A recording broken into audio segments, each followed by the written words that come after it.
The night was silent, just like every other night in our penthouse overlooking Karachi's glittering skyline.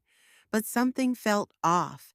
Maybe it was the way Zara clung to me tighter than usual, or maybe it was the way her perfume, vanilla musk, had faded too quickly, as if it had been scrubbed off in a rush. I brushed the thoughts away and kissed her forehead. She looked up at me, her eyes full of trust. Or maybe full of secrets. I'm Amr Malik, 32, the CEO of Malik Enterprises, one of the country's top luxury retail chains. A man who has everything: power, money, looks, and a woman I thought I could trust with my life. Zara, my wife, the woman I married not out of convenience, but out of something far rarer in our world: love. We had met at a corporate event 5 years ago. She was a junior brand manager for a competitor. Her bold red lips, sarcastic wit, and sharp mind had challenged me. I was a man used to people obeying me, not teasing me. She dared me. She seduced me without even trying. I married her 6 months later. Our chemistry was undeniable. Nights with her were wild, soft, intense, a rhythm of tangled limbs, whispered promises, breathless gasps, and stolen kisses in boardrooms when no one was watching. She became my addiction. I loved her like a storm loves the sea, wild, possessive, fierce. But love is not a fortress. Even the strongest walls can crack. It started with an earring, not Zara's. A small silver stud with a sapphire stone, delicate and unfamiliar. It was nestled beneath our pillow, half buried in the sheets. At first, I picked it up casually, assuming it was Zara's, but I knew her collection like I knew every curve of her body. This wasn't hers. My hand froze. A wave of denial washed over me. Maybe it was old. Maybe a guest left it. A maid? No one entered our room. Only her. Only me.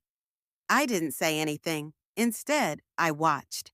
The next morning, I sat across the table from her, sipping coffee, my eyes never leaving her face. "Did you lose an earring?" I asked. She looked up, surprised. "Number why?" I slid the stud across the table slowly. "Found this in our bed." She took a beat too long, then laughed, a little too loud. "That's not mine. Must be stuck to your clothes from work. Maybe someone hugged you?" She said it casually, but her voice had a tight edge. Zara never doubted me before, and she never let any woman get close enough to hug me. Over the next few days, the unease grew. She was suddenly protective of her phone. Her laughter was a little forced, and her eyes avoided mine when I walked in unexpectedly. I started noticing more things: lipstick smudges on the mirror I hadn't seen her use, a wine glass in the dishwasher when I hadn't been home. Once, I came home early and heard hurried footsteps upstairs, then Zara calling out, pretending she had just come from the bath. But I said nothing. I was playing a dangerous game. 2 weeks later, I hosted a dinner at our place, a casual gathering for department heads and close business allies. Zara was graceful, charming, just as a CEO's wife should be. Her arm was looped through mine the entire night, but I saw her flinch when a tall brunette in a tight emerald dress entered. Marine, our new head of PR. Something passed between them. Cold, brief, electric. I caught it, and it confirmed what I feared. Later that night, when everyone had left, I pretended to sleep. Zara slipped out of bed around midnight. I watched her from the reflection of the window. She checked her phone and quietly walked out. I followed. She didn't go far, just to the guest room.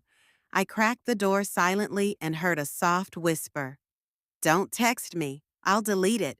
Then a pause. "I think he suspects something." Another pause, and then the worst words I'd ever heard. "Yes, I told you to leave your earring there on purpose. Now he's watching me, not you. Just be careful." My breath caught. The woman I loved was playing me like a chessboard, and she wasn't alone in it. The next morning, I acted normal, kissed her shoulder, ran my hands down her spine like nothing had changed, but everything had. That night, I made love to her slowly, boldly. I kissed her like a man who still believed she was his.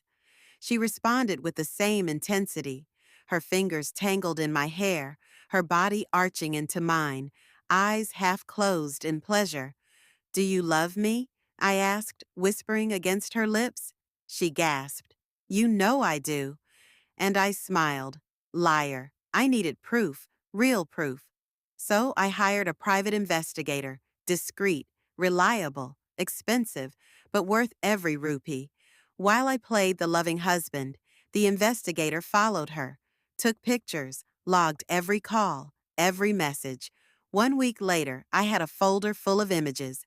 Zara and Marine in a private suite at a hotel I owned, holding hands, kissing, not just friends, not just women sharing secrets, but lovers.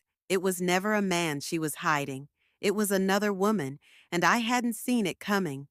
I sat alone in my office, the folder open on my desk.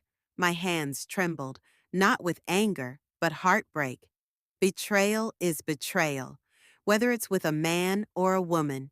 She chose to lie, to manipulate, to use me as a shield for her secret affair. But why? Love? Lust? Or something else? That evening, I walked into our home and found her humming in the kitchen, barefoot, slicing apples. She looked at me with that same smile. I wanted to rage, scream, shatter everything, but instead I stepped behind her, wrapped my arms around her waist, and kissed her neck softly. She melted into me. She still didn't know I knew, and I was going to use that. "Let's go away for the weekend," I whispered. "Just us. Let's get lost." She hesitated, then nodded. "Okay," I smiled, because the game had just begun.